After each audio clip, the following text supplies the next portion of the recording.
Hello friend, welcome to our channel mister class 9th। मैं अकमल खान आज आप लोगों को क्लास 10 2.3 का क्वेश्चन 3 हल कराने जा रहा हूं। इससे पहले हमने पूरा 2.1, 2.2, 2.3 का 2 क्वेश्चन ऑलरेडी कवर कर लिया। अगर आपने वीडियो नहीं देखी है तो चैनल को सब्सक्राइब करिए, बेल आइकन को हिट करिए और वीडियो जाकर देख लीजिए, क्योंकि आपका एनसीईआरटी का ये सिलेबस है जो कि मोस्ट इंपॉर्टेंट आपका रहता है। हर एक एग्जाम में एनसीईआरटी से क्वेश्चन उठाया जाता है आपकी यूपी बोर्ड से, जो कि आपका एनसीईआरटी पैटर्न पे ही लागू है। कुछ बच्चे मनोहर रे, बालाजी और अन्य प्रकाशन से पढ़ रहे हैं, जिसमें ढेर सारे सवाल तो रहते हैं पर लेकिन वो आपके माइंड को केवल बढ़ाते हैं, मतलब कि ज़्यादा आपका प्रैक्टिस होता है उसमें, क्योंकि उसमें ज़्यादा आपका ये नहीं रहता है कि इतने ज़्यादा सवाल हैं। और एनसीईआरटी में जो सवाल रहते हैं आपके मोस्ट इंपॉर्टेंट सवाल रहते हैं और इसी से आपके उठाए जाते हैं एग्जाम में क्वेश्चंस। तो दोस्तों देखिए, अगर आपने 2 वीडियोज़ नहीं देखी है, आपको उसमें बताया गया था कि किस तरीके से आप भाग करें और आप भागफल कैसे निकालें और शेषफल कैसे निकालें, और भाग विधि से आपका पता करना था कि गुणनखंड है या नहीं। तो ये हमने पिछली वीडियोज़ में कवर किया है, जो कि आपके लिए मोस्ट इम्पॉर्टेंट हो सकता है, जो कि आपके एग्जाम में 2 नंबर का या फिर बहुविकल्पीय में आपका पूछा जाता है। दोस्तों आज हम पढ़ने जा रहे हैं तीसरा क्वेश्चन एक मोस्ट इम्पॉर्टेंट क्वेश्चन है, जो कि आपका 7 नंबर में या 6 नंबर में आपका ये पूछा जाता है, या फिर आपका 4 नंबर में पूछा जाता है। तो ये आप अगर अंसाल उठाएंगे आप, तो ये कितने सारे सनों में पूछा गया आपको पता नहीं होगा। ये लगभग हर एक आपके यूपी बोर्ड में जो होते हैं ये 6 सेट बनाए जाते हैं, जिनमें से हर एक सेट में ये सवाल आपका इस टाइप का रहता है। मोस्ट इम्पॉर्टेंट आपका सवाल ये है, और पढ़ते हैं आप सवाल को और सवाल को समझने की कोशिश करते हैं। तो देखिए जो हमारा सवाल है ये क्या है, 3x पे power 4 plus 6x cube minus 2x cube minus आपका 2x स्क्वायर है, 2x स्क्वायर है, माइनस 10x माइनस 5 की अन्य शून्य ज्ञात कीजिए। अन्य सभी शून्य ज्ञात करना है आपको। यहाँ पर आपके पास 2 शून्य दिए गए हैं। कौन कौन से शून्य का, √5/3 और माइनस √5/3। ये आपके पास 2 शून्य का है। और आप समझ लीजिए कि ये जो घात नहीं होते हैं, जो आपका बड़ा वाला सबसे घात होता है, ये जितना घात रहेगा, आपका 5 घात रहेगा तो आपके 5 शून्य निकलेंगे। आपका 4 घात है तो 4 शून्य निकलेंगे। अगर आपका 6 घात हो जाता है ये, तो आपके 6 शून्य निकलेंगे। आपको 6 घात और 8 घात वाला आपका इंटरमीडिएट में मिलेगा। अभी तक फ़िलहाल 10 में केवल 4 घात वालों का निकालना होता है। आपने 9 में पढ़ा होगा शायद 3 या 4 घात का उसमें भी होता है निकालने वाला।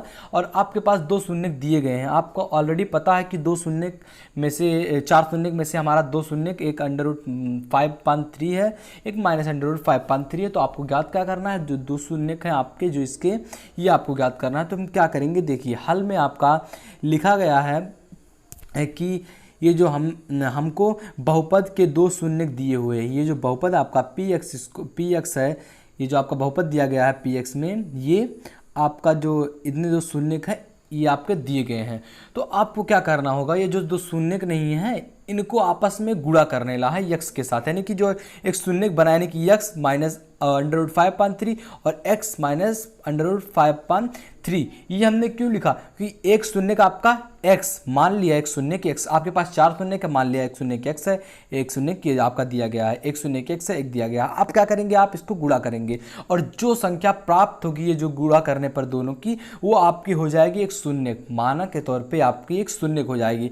अब आप क्या करेंगे, ये संख्या देखिए, आप गुणा करने पर जो संख्या निकला, यानी कि x स्क्वायर माइनस 5/3, ये आपका px का एक गुणनखंड है, क्योंकि इन दोनों जो शून्य है इनसे ही प्राप्त हुआ है और मानकर चारों शून्यकों से। तो ये जो आपकी संख्या है, अगर हम भाग देंगे और हमारा पूर्ण रूप से ये कट जाता है, विभाज्य हो जाता है, तो हम जो ये आपको ये शून्य है इसको मान लेंगे, फिर x के स्थान पर जो मान रखा हुआ है उसको इसके स्थान पर रखेंगे और आपका जो x का मान जो कि अभी पता नहीं है ये आपको मालूम हो जाएगा। देखते हैं दोस्तों कैसे लगाएंगे। अब देखिए इसके नीचे आप देखिए, अब दिए गए बहुपद तथा x स्क्वायर माइनस 5/3 एक विभाज्य एल्गोरिथम है। देखिए ये आपका विभाज्य एल्गोरिथम है। अब क्या करेंगे, जो आपका px यहाँ पर दिया हुआ है, ये px, इसमें आप भाग करेंगे इसका। अब आपका ये दिए गए बहुपद इतना का आप एल्गोरिथम है, अब भाग करेंगे। आपको हमने पिछले भी वीडियो में बताया, अगर आपने नहीं देखा है तो देख लीजिए, क्योंकि आपके लिए इम्पॉर्टेंट होने वाला है ये जो है कि भाग कैसे किया जाता है। कुछ बच्चे क्लास 10th में पहुंचने के बाद भी उनको पता नहीं है कि ये जो आपका अंक वाला तो सब भाग दिए जाते हैं, लेकिन ये जो बीजगणित वाली भाग होती है ये थोड़ा कठिनाई होता है। मैं जानता हूँ हर बच्चों को होता है, जो टॉप करते हैं जो बच्चे, इनको नहीं होता है। जो अच्छे से पढ़े रहते हैं क्लास 9 अगर अच्छे से आप पढ़ें तो क्लास 10 के सवाल आपके केवल एक ही लेवल बढ़ा दिया गया है, एक लेवल बढ़ा दिया गया है, तो वही रहता है। तो आप देखिए क्या करना है आपको, अगर आपने आप नहीं जानते हैं कि कैसे भाग दिया जाता है तो हम आपको बताएंगे इस वीडियो में। अब देखिए आपको क्या करना होता है, ये जो संख्या रहती है पहली वाली, यानी कि आपका पहली संख्या कौन सी है, 3x⁴, ये आपकी संख्या है। अब देखिए ये जो संख्या है यानी कि x² जो आपका भाग दिया जाता है जिससे वो पहली संख्या, इसको लिया जाता है। ये कितना है आपका x²। तो आपको करना क्या है, आपको ज्ञात क्या करना है कि जो ये संख्या रहती है ये वाली, इसके बराबर आपको करना है। यहाँ लिखकर कुछ यहाँ ऐसा क्या लिख दें कि ये जो संख्या है इस पे गुणा करने पर इसके बराबर हो जाए। अब देखिए आपके पास 2x है, यहाँ कितना x है, 4x है। तो आपको क्या करना है, 2x यहाँ लिख देना है, यानी कि आपको 2x से और गुणा करना पड़ेगा। अब देखिए यहाँ 1 है और यहाँ 3 है, यानी कि आपको 3 भी लेना पड़ेगा।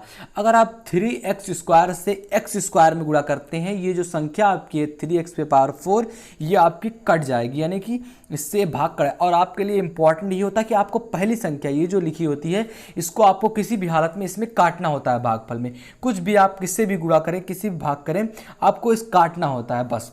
अब देखिए लिख दिया यहाँ पर आपका कि 3x²। अब इसमें आप गुणा करेंगे, इसमें पहले गुणा करेंगे इसका, फिर इसमें इसका, फिर यहाँ लिखेंगे। अब देखिए गुणा करिए, इतना आया, ये आपका कट गया। घटाते समय नीचे वाले का चिन्ह बदल जाता है बीजगणित में, आप जानते ही होंगे। अब देखिए यहाँ फिर -3x² से आपका -5/3 में गुणा होगा, तो ये आपका -5x²। अब देखिए कैसे बना, अब देखिए 3x² है, इसका आप जब गुणा करेंगे -5/3 में तो आपका 3 से 3 आपका कट जाएगा, ये -3x² आपका बचा रहेगा। अब देखिए -3x² को यहाँ क्यों लिखा गया, यहाँ क्यों नहीं लिखा गया, कुछ बच्चों के दिमाग में आ रहा होगा कि यहाँ क्यों नहीं लिखा गया, क्योंकि देखिए यहाँ पर जो क्यूब है ये यहाँ आपका 3 है, और आप जानते हैं कि एक ही घात वाले जो रहते हैं, एक ही समान घात वाले, वही आपस में अभिक्रिया या क्रिया कर पाते हैं। यहाँ हमने लिखा क्योंकि यहाँ भी स्क्वायर है, यहाँ भी स्क्वायर, तो स्क्वायर आपस में कुछ ना कुछ कर लेंगे, जुट लेंगे, घट लेंगे, तो यहाँ हमने लिखा। इसके बाद जब आप इसको जोड़ेंगे, आप जानते हैं कि माइनस है तो प्लस हो जाता है घटाते समय, तो आपका हो जाएगा यहाँ जो बड़ी वाली संख्या बची, ये बची आपकी प्लस में है, तो आपका हो जाएगा +3x²। अब देखिए यहाँ जब आप देखेंगे आपका +3x² है, तो ये आप ये जो है आपका -3x², इसको उतार लिए। अब आपको क्या करना है, ये 6x³ इसको लाना है। तो आपके पास 2x है, यहाँ 1x नहीं है, तो x लिखेंगे और आपका 6, यानी कि 6x से आप गुणा करेंगे, यहाँ लिखा गया है। अगर आप 6x से गुणा करते हैं तो आपका ये जो 6x³ है ये आ जाएगा। तो आप देखिए 6x³ से आप जब इसमें गुणा करेंगे तो आपका इतना आ जाएगा, इससे कट गया। अब देखिए यहाँ फिर से 6x का गुणा आप -5/3 में करेंगे तो आपका हो जाएगा -10x। अब जानते हैं घटाते में नीचे वाले का चिन्ह बदल जाता है, तो इससे ये भी कट गया। अब आपका जो बचा जो संख्या केवल 3x² आपका बचा और -5 बचा।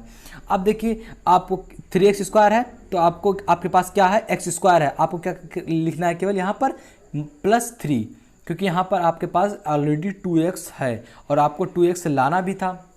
अब देखिए आप क्या करेंगे, यहाँ इससे 3 से गुणा करें, जब आप 3 से गुणा करेंगे x² में तो आपका 3x² हो जाएगा, और आपका 3 से जब -5/3 में करेंगे गुणा तो आपका हो जाएगा 5। अब देखिए -5/3 लिख देते हैं यहाँ पर, -5/3 का गुणा आप 3 में करेंगे, 3 से कट जाएगा, आपका बचा केवल -5। अब देखिए आप कि इससे ये कट गया, इससे ये कट गया, तो आपका जो घटाने पर बचा ये कितना बचा आपका 0। अब जानते हैं कि अगर 0 बचा है तो मान लीजिए ये जो है ये आपका px का गुणनखंड है। अब आप क्या करेंगे, इसके बाद जो पहलू आपके बचती है ये मोस्ट इम्पॉर्टेंट रहती है, क्या आपकी बता रहे हैं आपको। अब देखिए आप यहाँ पर जो है आपका, अब दिखेंगे यहाँ पर, इसलिए ये जो लिखा हुआ है आपको बाकायदा लिखना पड़ेगा। अब देखिए इसलिए ये जो है आपका px जो लिखा हुआ है 3x⁴ + 6x³ -2x² -10x -5। अब देखिए ये आपका इतने के गुणनखंड के बराबर हो जाएगा, क्योंकि ये भी आपका गुणनखंड निकला, इसी का एक भाग है, ये आपका ऑलरेडी दिया हुआ था गुणनखंड है, ये जो आपका शेषफल ये भागफल इसके बराबर होगा। अब क्या करेंगे आप, x यहाँ कॉमन ले लिया, इसके बाद यही जो आपका दिया गया था x प्लस ई यहाँ उतार लिया, ऊपर आपने देखा होगा कि इस दोनों से गुणा किया गया था, ये उतार लिया, फिर ये गुणनखंडों को उतार लिया। इसके बाद यहाँ आप देखिए इसका गुणनखंड निकालेंगे, यहाँ कॉमन वामन लेंगे, आपका जो कि पहले ही वीडियो में बताया गया है कि कैसे गुणनखंड निकाला जाता है। तो ये जो आपका है ये संख्या बचा, इसका आपको गुणनखंड निकालना है। ये तो आप छोड़ दीजिए, इतने को आप पूरा छोड़ दीजिए क्योंकि आपके पहले ही दिखाया गया था कि कैसे ये गुणनखंड इसका है। आप फोकस के कितने पे करना है, इस ये वाली लाइन पे। अब देखिए यहाँ कॉमन लेंगे 3x को, यहाँ दो पद बनाएंगे और 3x को आप कॉमन लेंगे। अब देखिए कॉमन लिए आप तो इससे कट गया आपका 2 कोष्टक में x प्लस 1 बचा, 2 कोष्टक में इसको एक बार लिख दिया। इसके बाद आपका 3x और 3 एक कोष्टक में बचा, तो आपका 3x और प्लस 3 एक कोष्टक में बचा। तो ये जो आपके 2 बहुपद थे पहले से दिया गया था और ये 2 बहुपद आपके लास्ट में निकले हैं। दोस्तों इस तरह से आपके निकाले जाते हैं ये जो बहुपद होते हैं, मतलब कि 2 शून्य आपको दिया गया हो, आपको 2 शून्य निकालना हो तो इस तरीके से आप निकालेंगे। दोस्तों आशा करते हैं वीडियो पसंद आएगी, यदि वीडियो पसंद आए तो लाइक करना, यदि आप हमारे चैनल पर नए आए तो प्लीज़ चैनल को सब्सक्राइब करिए, बेल आइकन को हिट करिए। मिलते हैं आपसे अगले वीडियो में, तब तक के लिए जय हिंद जय भारत।